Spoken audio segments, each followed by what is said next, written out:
Hi Huns, welcome back to another episode of the Fundamental Guide to Life. Hopefully you're enjoying the season so far. We are peak Hun this week because this week I'm welcoming the gorgeous South Shield Angle with the voice of an angle. Yes, it's our angle, our angel, X-Factor star, pop star to op star winner. He's a West End darling. It's the one and only Joe McElderry. Hello. Hi Hun, how are you? I'm very well. How are you doing? Just getting on with life, Hun, just keeping young, recording podcasts. Are you in South Shields at the moment, Joe? I've literally just got home. I've been away for the last couple of weeks working, doing shows, had a little sneaky holiday as well. And I've just returned home and I've got a couple of days off now. And when you just need to not do anything, that's where I'm at right now. Home is at the Hun, is where the Hun is, right? And all those sort of inspirational quotes. And the Hun is home. The Hun is home, nesting, getting ready for one's next trip out of the Hun home. Joe, so welcome to the Fundamental Guide to Life. We've met before, and I know that I already know that you're a Hun. I know it. I am. I know your Instagram. I've watched. We all know you, Joe. We know you're a Hun. But we're going to do this anyway for the purpose of, this is what we do with all of our guests. We ask our guests how Hun are they, and sort of where they fit on the Hun scale. Yeah. Okay, so we want to know would you consider yourself a little bit of a Hun or a total Hun? I think I'm a little bit of a Hun if I haven't had a drink. Okay, and if I've had a drink, I'm a total Hun. What are the two personalities? Give me some examples. I mean, I love, I obviously follow your account. I see all of their stuff, and it is so my sense of humor, which in my book means you're a Hun. If you get the jokes, if you get the pop culture references, then you're a Hun. Yeah. But when I've had a drink, I am kind of, I'll get up on the karaoke, I'll whack out a bit of Shania Twain, I'm all about the girl bands. Yeah. I'm all about a bit of McDonald. My drunken song. There's a bar in Newcastle, and every time I've gone in recently, since we've been allowed to be back out the houses, I've always asked for J McDonald's version of "Dance Yourself Dizzy." So now, so now, when I walk in the bar, they play it without me even having to ask. Now, tell me that is not Hun behaviour. That is peak Hun. Let's talk about you at a karaoke, because I was thinking about this just before we came on. Now, because I see you love a good sing. Obviously, you're a phenomenal singer. What's it like in your peripheral vision when you walk in a place and you think, I'm in a karaoke bar? Is there a pressure? Do you feel it, or you just want to get up there? Well, the thing is if you go in there. And there's nothing worse than everybody else is having a good time on karaoke, and then a real singer gets up and kind of ruins the moment for everybody else. Yeah. So for me, I try and only do like stupid, silly camp songs. Yeah. Rather than get up and whack out a bit of like Ness and Dormer or something, because otherwise it's awkward. So my friend, it was her 30th birthday a few months back, and she was like, please, will you sing a song at my birthday? And I was like, I will. I was like, but she was like, sing Ness and Dormer for me 30th. And I was like, Ashley, it's your 30th birthday. We're all drunk. And I'm going to look like a right egotistical maniac getting up singing Ness and Dormer. So I did a fabulous dance version of Sweet Caroline instead. Joe's back catalogue of camp hits that are ready to get out in all those awkward karaoke moments. Yeah, it must be weird. Like, oh my God, is he going to do This Is the Moment? Is he going to do Ness and Dormer? Can you imagine that? Like, why do people expect that? I want to be in a bar. I want to see Joe McElderry doing, at Christmas, the Jane McDonald Christmas Mega Mix. That's my Christmas wish this year. All right. Well, do you know what? I'm sure we could probably make that happen. Brilliant. I think we could make that happen. So we're going to throw you some Hun scenarios. Now, there's no right or wrong answer. It's just to kind of just see where you are on the scale. And with this Hun scale, you can be sliding anywhere from the bottom to the top, anytime you like. So we call it our Curricula Hun Vitae. Okay. Because it's just another Hun fun. It's another Hun fun. Now, you've recently been to Coachella, which I am now calling Joechella, because you went to Coachella. Thank you. Did you call it Joechella whilst you were there? Beachella. Remember when they changed it to Beyonce? And I was like, listen, her performance was that good. Yeah. We're still calling it Beachella. Do you know what I mean? Yeah. I enjoyed Coachella. I'm not really a festival goer, I have to be honest. And one of my friends was like, let's go. I think you'll really enjoy it.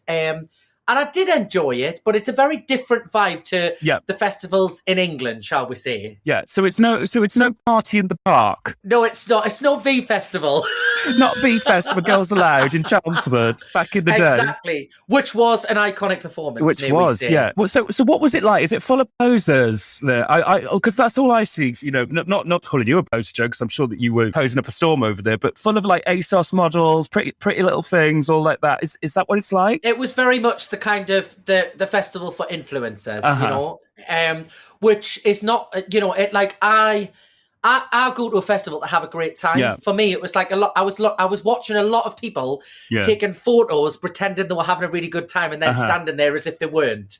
So it was, it was a different kind of festival for me. I have to be honest. Did Dance Yourself Dizzy Jane McDonald make an escape anywhere? Are the Americans now big Jane fans? Bye, Joe. I did have a word with the organiser and say, if you want us to go on before the weekend and do a bit of Dance Yourself Dizzy, I can, but they didn't get back.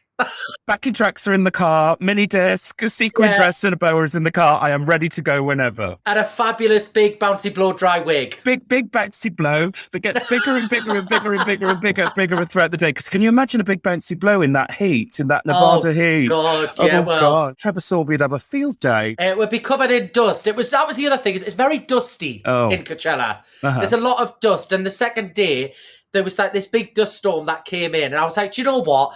I'm quite happy to just whack on a nice concert DVD in the living room and watch it there, you know? Yeah, exactly. Yeah. Get all the angles there. Well, a nice gust of dust in the desert there. I bet it was like when you're on your video shoots. Yeah, I enjoyed it. I don't know if I would probably go back if there was somebody I really wanted to see, but I wouldn't rush back. I have to be honest. Did you have a nice Winnebago, or were you in a tent, or what was the accommodation situation? I was in a very, very lovely hotel, I have to say.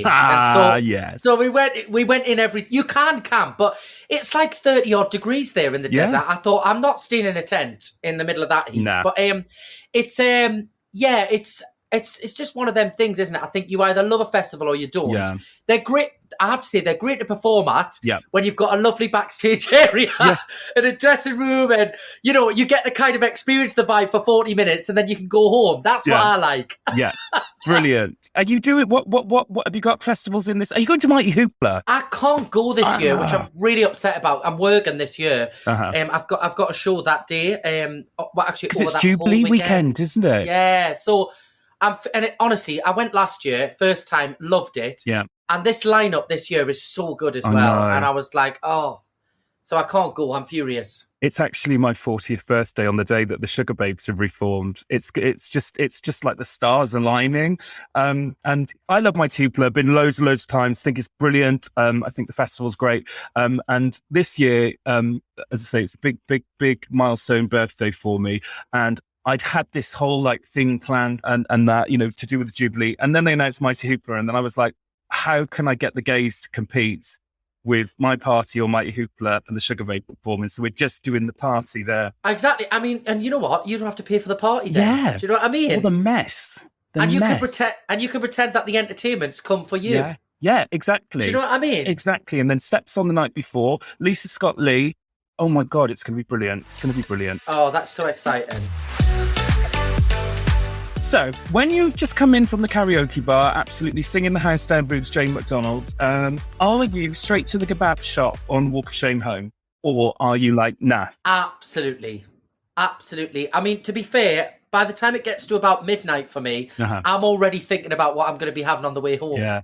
It's always a toss-up between, is it going to be a McDonald's, a drive-through McDonald's, or is it going to be cheesy chips and a chicken Kiev pizza? Oh, I absolutely love it. So my Achilles heel is I don't normally now have the food at the end of the night. Don't enjoy it. I don't remember it. And then I wake up feeling rubbish the next day. But I'm all about food the next day. And I'm all about, I went through a stage, double sausage and egg McMuffins, 2 of them in the morning. Yes. But I'm never normally up that early anymore. But yeah, I'm all about KFC. I've recently discovered KFC. A bit of KFC the next afternoon is my Achilles heel. So it's so good. But that's the problem now, because if you have the pizza and the chips on the night out, and then the hangover day food, I mean, it's a banquet for a week. Do you know what I mean? It's a lot. my neighbours must see me carry out like these, but I've just literally done it, but like from the weekend yesterday, we've got the Gorillas orders, we've got the Getir orders, we've got the bloody Deliveroo orders, and they're all just going out like that. Apologies to my neighbours if you're listening to this for all of the recycling that is now clogging up the bin from my weekend of excess food and ordering. You are a big leather jacket wearing, cropped and funky, or long and flowing like on The Matrix? It depends. If I could get it, I'm not very tall, you see. I wasn't blessed with height. So if I wear a long one, it kind of cuts off any sort of height that I might be able to gain with illusion. Yeah. Do you know what? So I like a nice crop one, and I actually did a couple of shows. We had a little kind of mini tour we did a couple of weeks back, and I had a fabulous studded, fringed, cropped short leather jacket. It was fabulous. And I was feeling very like Shania Twain. That was the kind of, the look I was going for. We always talk on this podcast about fashion, and obviously there's not nostalgic fashion there. But let's talk about men's fashion for a second. It is difficult when you're a stage performer for like men's wear on stage, isn't it? Because you want to be a bit showy, you want something a bit thick, but you also don't want to be absolutely boiling on stage, right? Yeah, I mean, I had this conversation a couple of weeks back because I was looking at, I can't remember, I went to see a show, and there was a female singer. She came out in this beautiful sparkly outfit, and I said, like there's for men, it's really difficult to get something that looks really showy, but also not fancy dress as well. Yeah. You don't want to look like you're going, to like the 80s fancy dress party down the road. So it is. And for me, but I do have a fabulous Beyonce fan on the front of the stage on every show that I do, for that very reason, so that it just wafts freezing cold air. Yeah, and it catches the claws, it adds to the drama. Yeah. And then you keep your hair long as well, and then, and then you get the wig on, it's all blowing in the wind. Once I get the Jane McDonald bouncy blow dry on, it really catches. We've mentioned Jane McDonald quite a lot in this. Have you met Jane? I've sang with Jane. You've sang with Jane. Is Jane? Have you got Jane's WhatsApp number? This is what I want to know. Well, I did Jane and Friends just before lockdown. Actually, I recorded it just before lockdown. And we did this fabulous Greatest Showman special, and we sang together on that. She's so lovely. I've known Jane quite a few years, actually, because she came down to Pops on Opera Star, the final. She was down there with a few of the ITV lot when she was still on Loose Women. And she was really, I was going through quite a big change in my career at that time. I was changing management behind the scenes, and it was all a bit chaotic. Sure. And she pulled us to one side in the room after the thing. And when somebody just gives you like just some really sound advice, and just be like, you just do you, and I'll always remember that. She's always been a very supportive lady. So I've got all the time in the world, and she's got a fabulous version of Dance Yourself Dizzy. So it killed two birds with one stone. Do you know what I mean? She is keeping you propped up at every karaoke bar.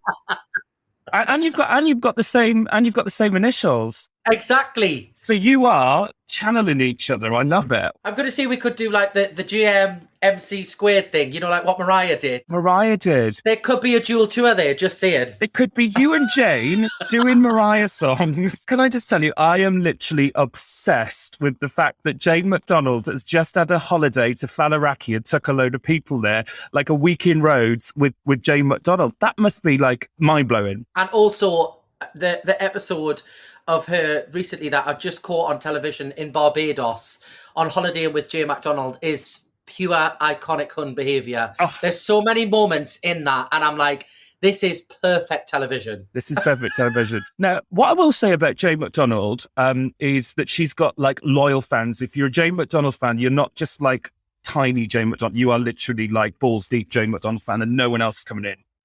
Your fans are a bit like that, right? Do you know what? My fans are incredible. Yeah. Like, I've been so blessed because, it's a hard industry to work in this, and like this, everybody kind of has, it's a bit of a roller coaster for any artist and any kind of part of the showbiz industry. But they, it's like 12, 13 years now I've been doing this, and they come to every show, they buy all the albums, and I'm very lucky because I realized for some people have success, but they don't have that loyal kind of ride or die fan base. So I'm very blessed with it, and I don't take it for granted. No, they're great. What are your fans called? Because obviously Mariah has the Lambs. What are the Joe McElderry fans called? Well, they named themselves the McElderry Massive years back, and it's kind of stuck. And I like it. I'm not going to complain about it. I enjoy that. But I do love some of the fandom names. They really, when I see them on Twitter and these hashtags of fan names, it does. What was the one I saw the other day? It's some American artist, and the fan base name was iconic. I can't remember what it was, but it was funny. Well, you've got like, what are the ones I can remember? So Kylie Minogue's got the Lovers, isn't she? Kylie Minogue's the Lovers. Rihanna's got the Army, the Navy. The Navy. Yeah. I really want to Dua Lipa to call her fans the Dua Lipas, because I feel like it's, you know, just having a Dua Lipa over here. Because there's that Wendy Williams iconic moment where she can't get the name right, and I'm like, I would capitalize on that. There's a merch line in that. 100%, 100%. I would have had that. Yeah. What else? So who else we got? Got the Navy. Was it Cheryl? Cheryl was the Army, wasn't it? Rihanna's the Navy. The Lovers. Who got the Lambs? The Beehive is Beyonce. The Beehive. I like the Beehive. What's Celine Dion? Has she got a name? I feel like that would be iconic. I hope it's the Sea Lions. Celine Sea Lions. Or they just need like a chest pump. And so are you. Why is Celine Dion so iconic? And why does she go away for like a couple of weeks and then come back with something iconic? It's just brilliant, isn't it? I've seen Celine Dion live about 3 or 4 times, and she is just like, when she talks in between the songs, it's just nothing short of fantastic every time. She's so funny without even trying. It's brilliant. Did I say, was it you guys who posted Claire Sweeney singing Celine Dion the other day? I am now obsessed with Claire Sweeney. How did we never know that Claire Sweeney did My Heart Will Go On? I know. So Claire Sweeney is an absolute legend in my eyes. I think she's camp, she's showbiz, she's brilliant. She's done 60-minute makeover. It's all the makings of a hun dream. And I posted them doing Circle of Life at the or Can You Feel the Love Tonight, or one of the Royal Variety shows, where Claire Sweeney, Hearsay, J-Lo, Cher, and Cilla Black are singing that at the end. And Claire got in touch with me, and we've been messaging ever since. And I went to see her down at Proud Cabaret on Saturday, and I'm literally obsessed with Claire Sweeney. This is a Claire Sweeney stan podcast she's now. Fab. She's great fun as well. Yeah. She's a lot of fun. She'd be good on the night out. Oh, yes. Yeah. I've been on a night out with Claire, actually. Last time I was on a night out with Claire Sweeney, she was in Freedom in London, and she'd forgotten to pay a bar bill from the previous time. So she told them. So she told them that she would come back. I think I hope she spoke about this publicly. Yeah. Well, she said it on stage in front of everyone, so everybody knew. Yeah. And she basically said to them, "Oh, don't worry about it. I'll come back in a couple of weeks and I'll do a gig to make up for not paying for the bar bill." So she gets up in the middle of the night and does like a 20-minute set, a bit of Chicago, all of these songs. I thought, you know what, that's fair play. That's fantastic behaviour. Yeah, that is classic Sweeney. I've not paid for me vodka Red Bulls, but I will do a 20-minute turn for you. Just knock it off the bill, love, and we'll go. Brilliant. That is classic Sweeney. I just love her. I think she's fabulous. Claire Sweeney, we hope is going to come on as one of our future guests. So yes, brilliant. We love Claire. We've spoken previously before about the huge hit, The Climb, and obviously the X Factor, such a big part of your career. There's lots and lots of inspiration in the song The Climb. Now, you know us Huns love an inspirational quote. Do you have any inspirational quotes that you live by? I think last time we spoke, I did used to have the live, laugh, love sign. I was coming to that. I did used to have that. That's now gone, actually. But I still do. I'll tell you which one I do like, and I actually put it in a song that I wrote. Don't wait for the storm to pass, just dance in the rain. Right. Do you know what I mean? Yeah. And I actually used that quote in a song. Was it ironic, or did it get you there? It got us there. It brought a tear to my eye, you know. And I've danced in many a storm, I have to say. Yeah, exactly. Is that the name of a nightclub? Probably, probably. Somewhere in Sheffield. What was your nightclub growing up? Did you have like a nightclub that you used to go to all the time? We had one in South Shields, which was fantastic. It's closed now, called Dusk. It was called Dusk, and it was basically where the whole of the town met on a Friday and Saturday night, and you knew everybody in there. And got off with each other. Well, maybe. And then, obviously, in Newcastle, there's good old Rusty's.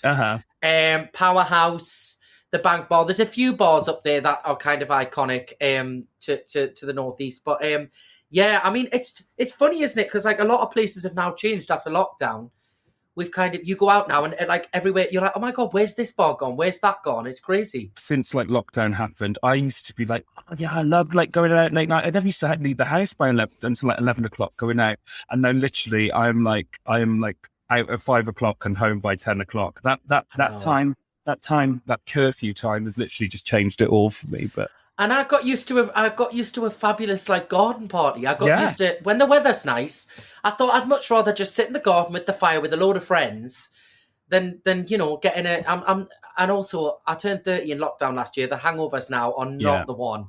They are not the one. The thing is, Joe, when you leave the house, there's obviously that pressure on you as well that people are going to expect Jane's Dance Yourself Disney. And that is quite a hard cross to bear the second that you leave. So, it just follows us. It follows us everywhere. It's like, it's very intrusive at times. Oh, I know. So let's go back to this live, love, last sign. Have you got any more inspirational quotes hanging around your fabulous house? I haven't got any now. I think was it a clock? I think it was a clock. It was a clock, yeah. Somebody had bought us a clock and it was down the side of the thing where we were chatting. But I haven't got any. I'm just having a look now. I can't see any. No, we're pretty sign free in here. Yeah. None. Yeah. And I bet there's something on a tea towel. There's got to be something on a tea towel. Have I got a tea towel? No, I can't. But I do love a quote. I remember do you remember when everyone first got Instagram and that used to be the thing as well, where you used to post a quote and then people were like, "Is that about me? Is that about me?" I love like the way that like social media's gone on this like curve, because there is nothing more embarrassing than looking back at like your 2010, 2011.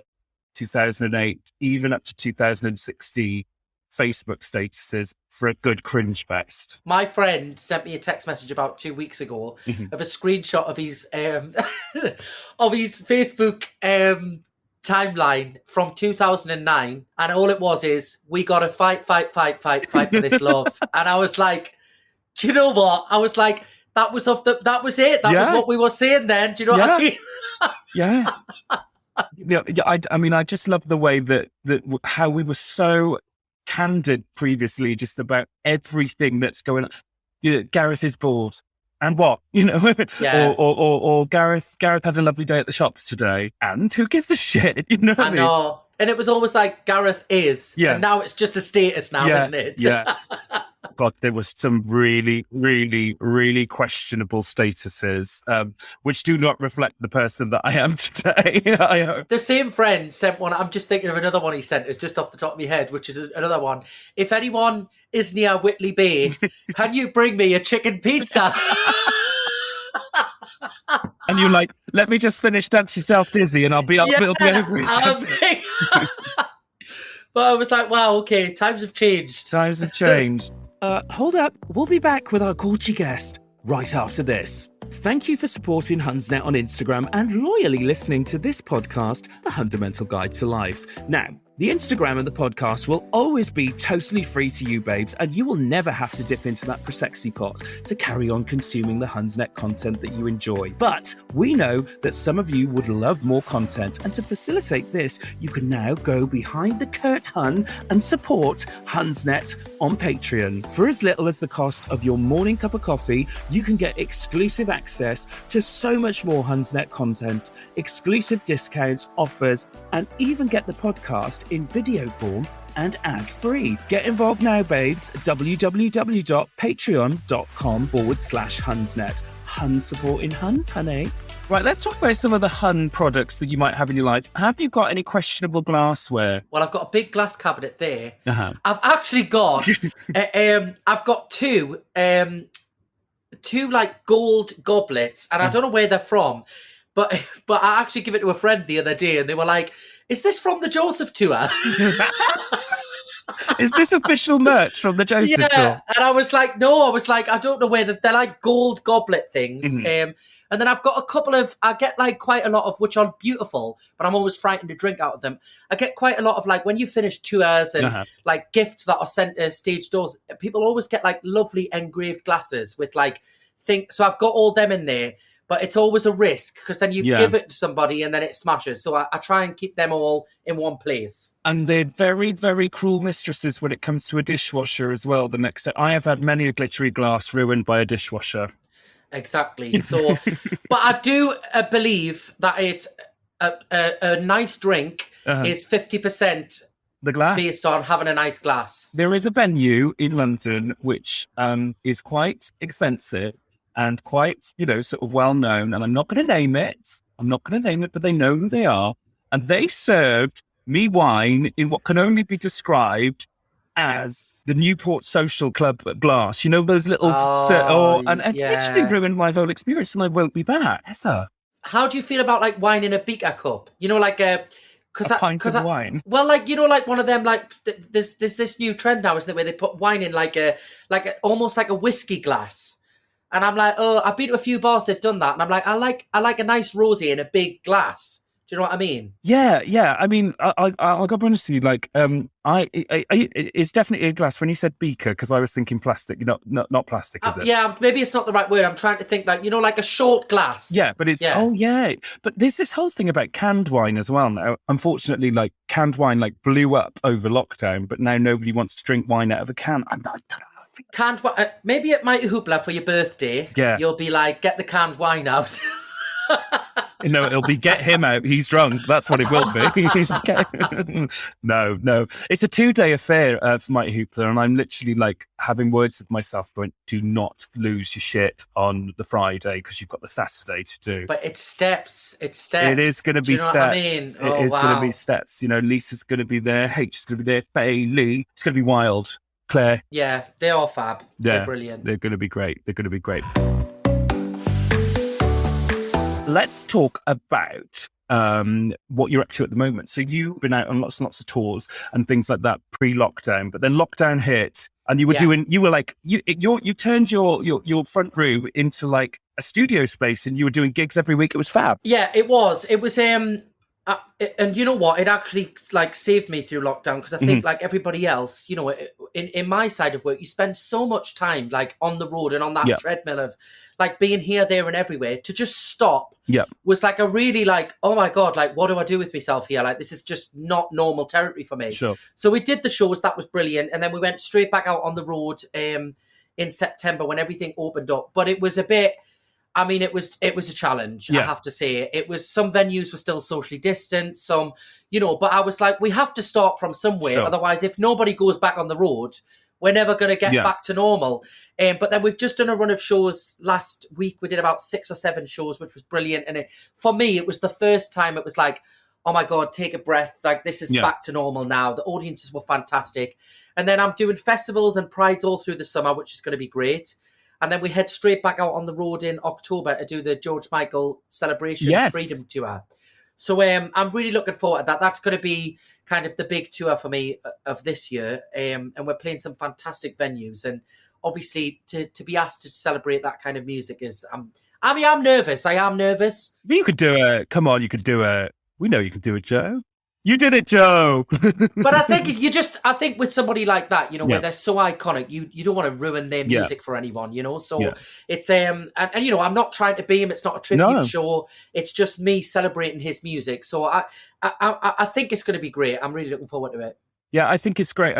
Obviously, to sort of draw a comparison, the whole Adam Lambert doing Queen, it's brilliant, and it allows the fans once again to experience the music with somebody who can deliver it, not as an impersonation, but can deliver the songs as they're meant to be. I think it's great, and I hope that all of the fans, your fans and George fans, that I'm sure they're going to enjoy it. Yeah, I mean the response has been great, and everybody seems really excited about it. And we put the set list together about a month ago, and you're just spoilt for choice. There's so many brilliant songs, like where you're like, oh my God, we have to add that in, and they're like, all right, come on, the show can't. We've only got 2 hours. Bonus DVD footage though. There you are. Exactly. So how do you work it with yourself? Because obviously there's like the theatre side that you do, and there's the concert side, and then there's the recording side. Do you go in cycles, or do you kind of go, or is it all just on a vibe? How far in advance are you planning? Well, not like before. I feel like we're still in that period at the minute, like where everyone's catching up after lockdown. Yeah. So everything's a little bit more like, for the first time, for me especially, like everything feels a little bit more, and I've spoken to other people and they've said the same, it's kind of the moment at the minute, because I think it's there's all that backlog of catching up, and a lot of the stuff that I'm doing this year is rescheduled from like 2.5 years ago, you know, like so it's like that catch-up thing. But in normal, like I would say, as we get towards the end of the year, I would normally say like, right, I'm going to go and do a musical for 6 months, and then I'll do the solo side of stuff off the back of that. So yeah, it's normally half of the year I would block out to do if a big musical show came in, or a tour or something, and then I go back to me solo stuff. But it totally depends on, you know, what I fancy doing at the time. You know, like obviously this year I'm not doing a musical. So it's pretty much, which is quite nice to just be able to go out and do the shows and the festivals and the prides, where normally I'd be in a show and I wouldn't be able to do that. So it's it's quite a nice balance, actually. So you played Joseph. Who was your Joseph when you were growing up? Because my Joseph was Jason Donovan. Who was yours? Was it Darren Day? I think it was Stephen Gately and then Lee Mead. Of course, yeah. I remember I was about 14 or 15, I think, when Lee Mead won the TV show. So yeah, I would say them two or when, and then I saw H do it from Steps about 3 years before I took over the role. So I kind of spanned across a few. And that is like a Hun timeline. It's like Chicago, and Joseph and Chicago are like a timeline of Huns. All the Huns have been in Chicago, and Joseph. Is there a theatre role that you were like, I really, really need to do that, or that's something that, you know, it's never kind of come along at the right time, but you'd really love to do? There's probably not really anything in Wicked that would be kind of the right role for me, but I do love the music. You would be a good Elphaba. I can imagine with that big bouncy blow. She takes takes the hat off. But just I do just love the music. I love Phantom of the Opera. I think that would be cool. There's a couple of roles in there that would be cool to play. But you know what? I always say I never in a million years thought I would play Joseph, to be honest. And then when I got offered to do Club Tropicana, and that came out of nowhere. You know, it came in and said, "Oh, we're doing this new 80s musical. We'd love to see you and chat to you about being a part of it." And honestly, like, I never imagined I would have played a role like that, because the musical didn't exist.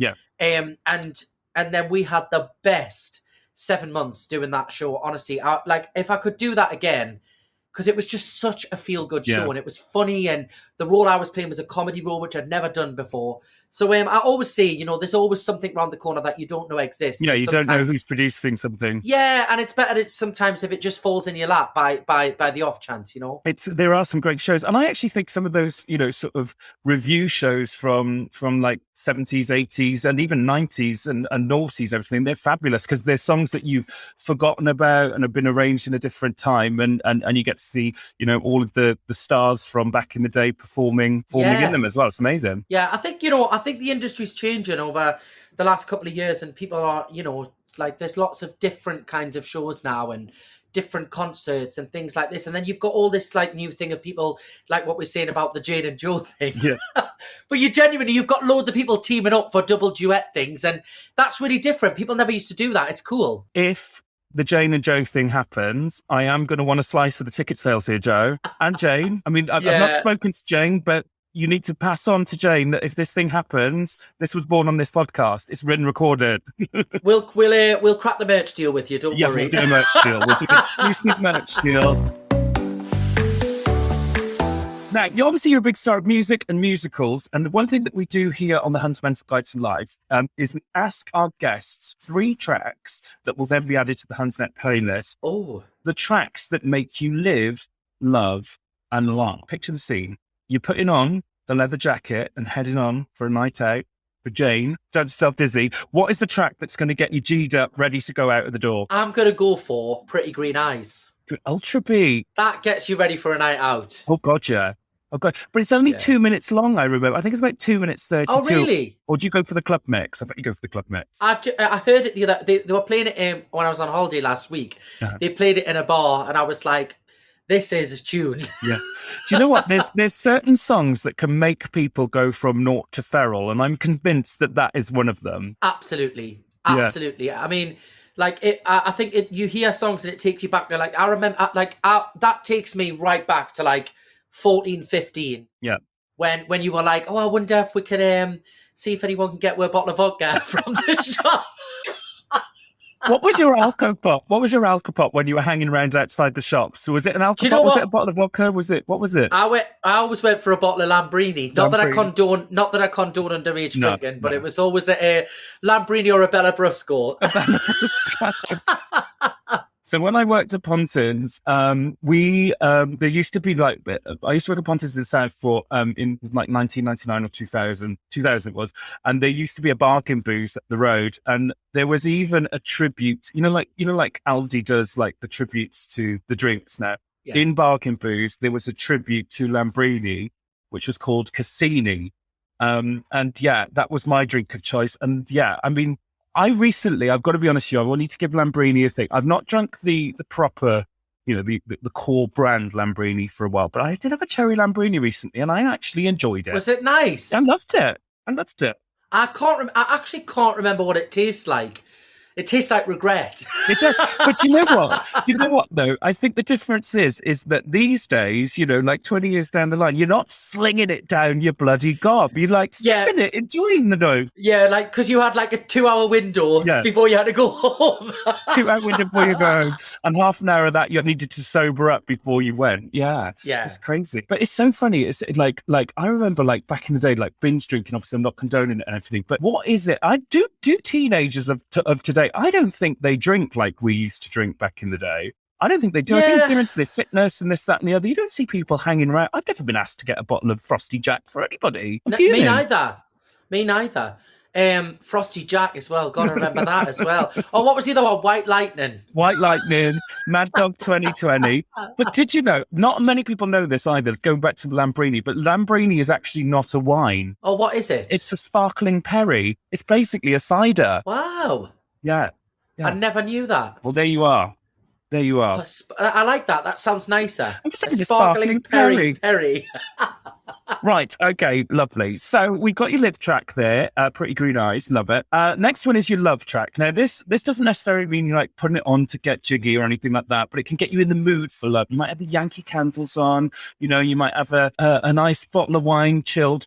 Real wine, not a sparkling perry, for somebody special coming over. Something that gets you dead smoochy. I'll tell you who I do love, and they've got a lot of really smoochy love songs, is Lady A, the country band. They did like Need You Now. Yeah. Oh, yes. That's what would have to do. Yes. I need you. Yes. So I might go, well, actually, we could do that one, actually, but that's quite sad, actually, isn't it? It's like a bit of a breakup song. Yeah. So let's maybe say they have a song called Ocean.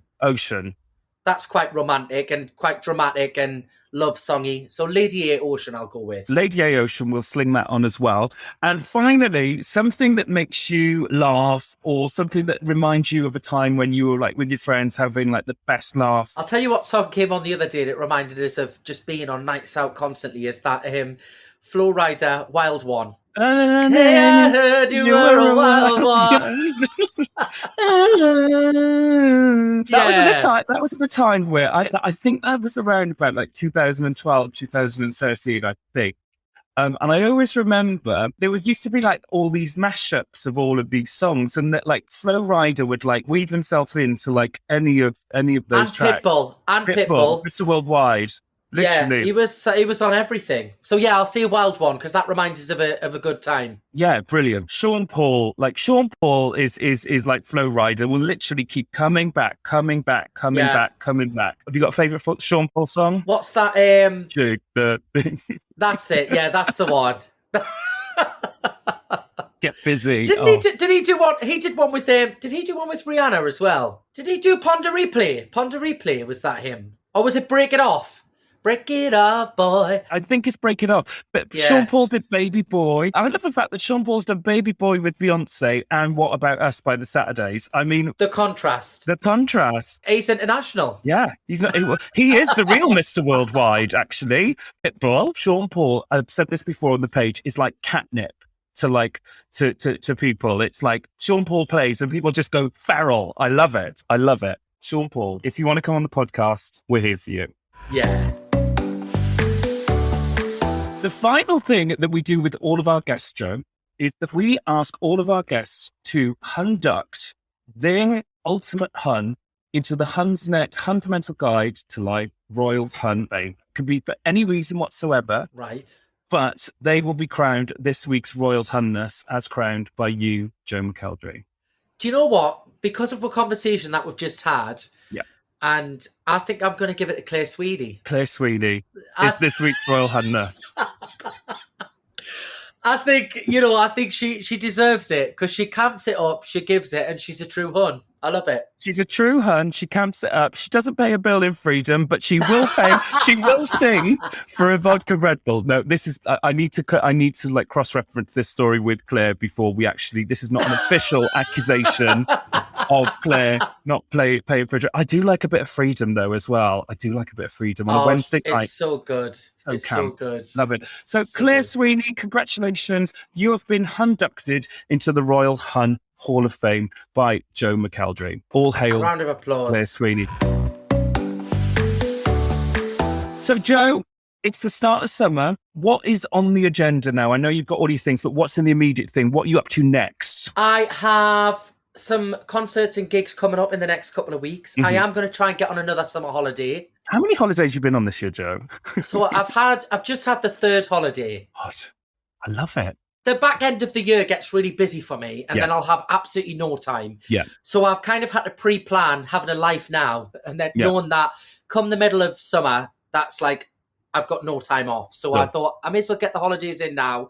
And you know what? We've been locked in the house for 2 years. I think if you can manage to get away on a holiday, we blooming deserve it. Do you know what I mean? Are you a mini breaker, or are you a full like week, got to be there for a week, 10 days? Or are you like, oh, we might just pop over here for a bit? I went to Turkey for 3 days last week, which was the last minute. There was a couple of friends out there who were staying in a villa, and they said, oh, come out for a couple of days. But I could only go because of work and stuff for 3 days. So that was a short one. But I do enjoy a good 10-day break. You know, I just think once you're there, you want to. I hate getting somewhere and then thinking in 2 days' time I've got a plan getting home. Do you know what I mean? Exactly. Like when you go, are you kind of hotel or are you villa? Because what I love about, and I've spoken about this previously, I love going to a hotel and getting into the community of the hotel. I love it. I hate that. I love it. No, for me, the reason I hate it is because I should explain this. Yeah. Is I spend so much time around so many people all the time that the last thing I want to do on a holiday is make small talk. Yeah. You know, like I want to just kind of be able to chill out and like not, you know, whereas when you're in a hotel, everybody tends to talk to everyone. Oh God, yeah. And I'll do that, and I will do that all day long at home. But I'm like, I just need 10 days of not doing that. Do you know what I mean? Yeah, absolutely.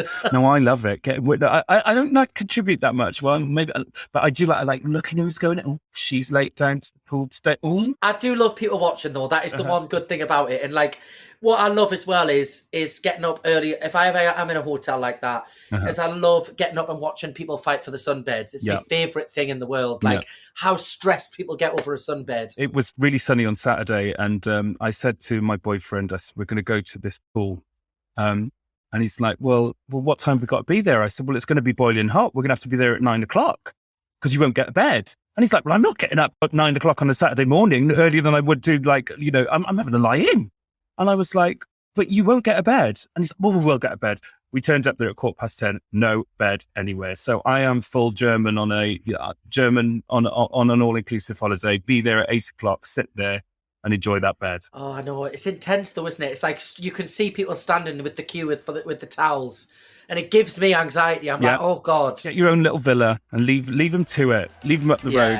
Fabulous. Well, Joe, I hope you have a fabulous holiday. I'd like to thank you for joining us today on the Fundamental Guide to Life. Good luck with all of the shows and good luck with the George Michael shows over the autumn. Where can people get tickets for all of your fabulous shows? So if you go on joemckelderryofficial.com/tour, all the dates are there and all of the tour dates for the tour in October as well. So it's all there for the taking. Fabulous. Joe on the road this year. Make sure you check out that on Joe's website. And also follow Joe on Instagram if you're not already, which is is it at Joe McElderry? At Joe McElderry Official. Yeah. Official.